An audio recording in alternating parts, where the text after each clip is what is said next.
factories are opening in Mexico, so that's the start. And then few examples of companies who do offshoring are Nike. You have factories in Taiwan and China. Then Nokia. Some parts are your batteries are made in China. And then Motorola and Adidas and others. So the effects of offshoring is compared to having your labor done in let's say in the US, it's relatively cheap.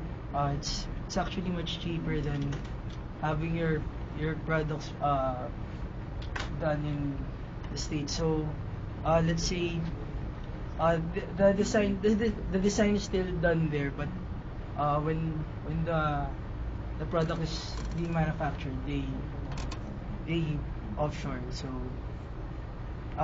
capital mobility. So your capital is being moved out of the original place, and then of course extended market.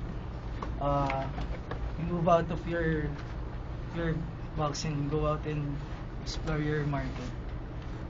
And then so some popular offshore destinations are China, and then India, and of course the Philippines. So my conclusion is because of offshoring, the world is flat.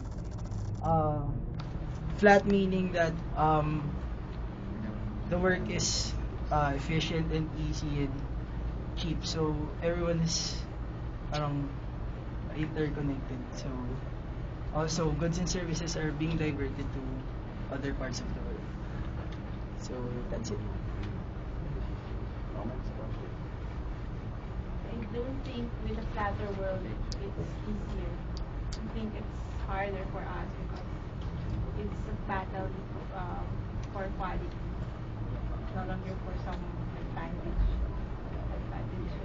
So I mean, it's an advantage for the manufacturer, of course, kasi they just have the same design for everyone, and then they just have it made somewhere else. So it's the same design.